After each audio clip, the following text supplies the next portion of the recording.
I recently reviewed a couple of Ketuo knives, and if you saw those reviews, I was definitely highly impressed.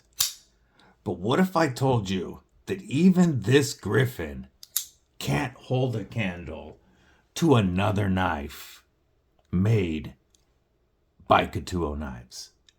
Would I have your attention now? Stick around.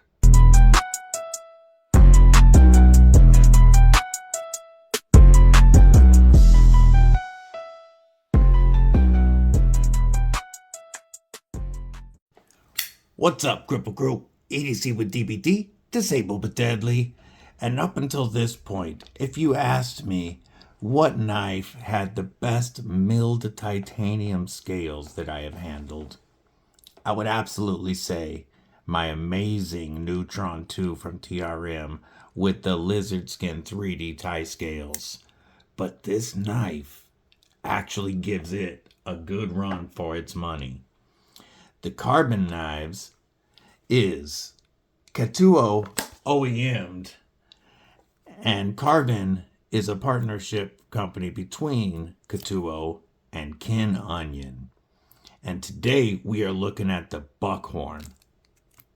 We're going to set that aside and look at this gorgeous knife. I'm going to be quiet for a second.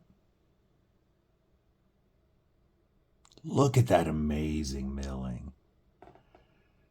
All over. Listen to this.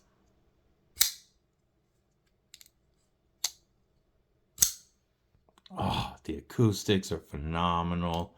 The milling is insane. What we are looking at with the Buck Horn is 8.78 inches overall length. Yes, this is an 8 3/4 inch knife with a 3.85 inch blade.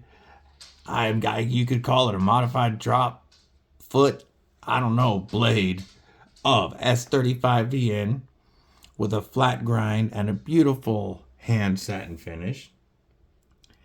We have a closed length of 4.84 inches and obviously titanium scales. And on this nearly 9-inch knife, we have a weight of only 4.44 ounces. This is a frame lock operated with either the dual thumb studs, and these are made specifically so you don't slip off of them. Dual-sided thumb studs, or that fantastic flipper tab. The flipper tab is jimped very well and works easily with the light switch or push button, and the detent is dialed so you really can't fail it. If you break, that was me sticking my thumb to the thumb stud. If you break the detent and your thumb is out of the way, this blade is flying open. Now, I don't know if you noticed or not, but I can easily manipulate this frame lock with my right thumb. And if you follow my channel, you know one of the reasons I'm typically not a fan of frame locks is because I always lock myself out when I'm trying to launch with my thumb. But even if I go past the pocket clip with my thumb, I never lock. If I use my thumb properly, I never lock myself out. The action on this is phenomenal. When I took this out of the box and flipped it open, it blew my mind. Because when this knife was released at Blade Show Atlanta last year, it took the collaboration knife of the year running away. Everybody said so. And I really wasn't sold. I didn't think I dug the knife. However, it was part of the package in the pass around with those Ketuos, and I wanted to bring it in and check it out, and I am so glad I did. This is by far my favorite frame lock I've ever touched. And it feels 100% worth the retail price of $359. Now, I know that sounds expensive, but the amount of millwork that went into this is just insane. Plus, you can pick it up on the Ketuo website for $275, and that is very, very fair. We're going to give you some size comparisons before we talk some more about the knife. First off, how about that Ketuo Griffin, which was an over 8-inch knife? And even it is smaller than the Buck Horn. Fantastic knife, though.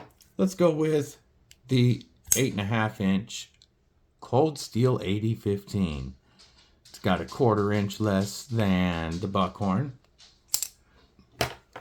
Everybody's familiar, even if you don't own one, you're familiar with the Spyderco Paramilitary 2, which is smaller than the Buck Horn. I'm going to give you 2 more size comparisons. This knife is about to drop very soon. Going to be just under $200, titanium, and M390 coming from my boy Bladed Ginger. This is the Defcon Cardington, and it's a fair amount shorter. And then, of course, the one that I said is my favorite milling. We got to look at that TRM Neutron up against it. And I'm not saying that Ketuo has better milling at all. I'm just saying that this compares to this. Faux show. I want to talk about the milling on these pocket thumb studs. They are angled and milled, and then this chamfer leads your thumb directly to them. And all you have to do is push against, and it breaks that detent. Same here. You've got a chamfer for the reverse flick. Immediately launches that blade. This is carried with an very cool looking, awesome milled titanium pocket clip that, even though it lands right by the lock bar relief cutouts, which normally I would absolutely recommend against, the way that the pocket clip is shaped and milled, it does go in and out of the pocket very well, and it goes very deep. Tip up as the gods intended. And no, if you flip that around, it would be facing the other side. So it is right hand only. This does come in 2 finishes. This pearlescent gray bead blast finish and an all black finish, blade and scales. And then there's an aluminum version that comes in, I believe, around $159, and you can get this color finish or the black on the aluminum version, and it still has all of this milling. Ergos on this are phenomenal. You've got this fantastic hourglass contouring going on, fully contoured, and that hourglass shape means that back here behind that flipper tab, I feel very comfortable.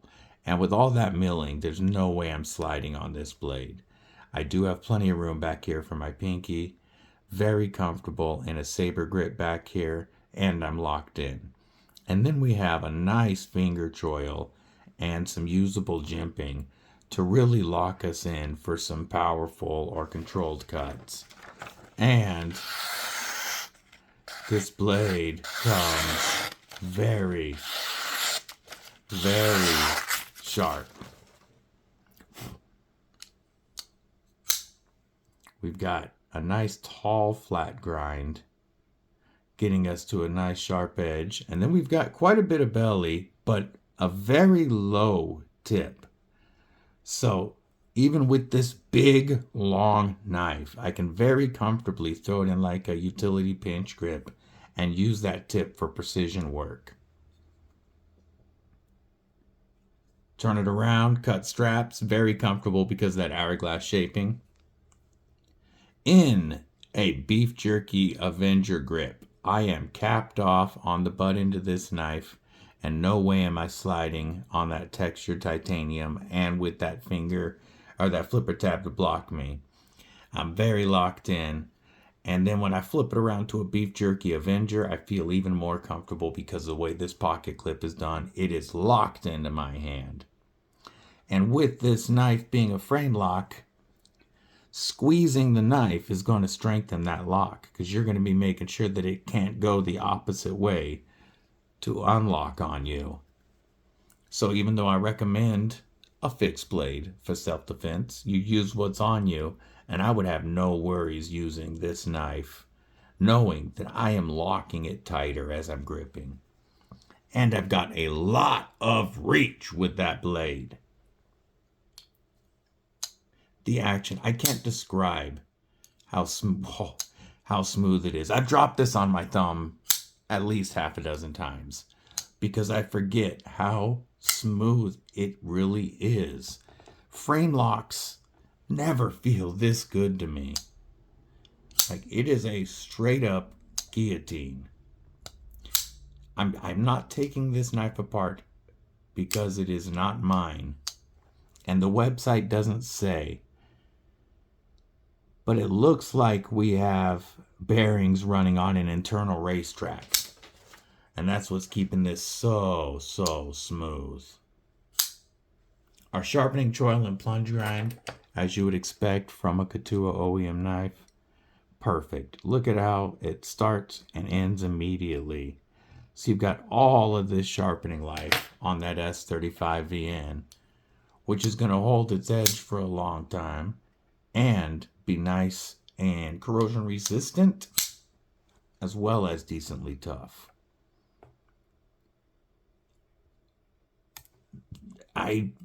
It's hard to find words to describe this knife. Look at the attention to detail. I want to show you that even the lock bar relief cuts themselves are milled. We're going to do a hardware check. And we are a T8 pivot with T6 body and pocket clip screws.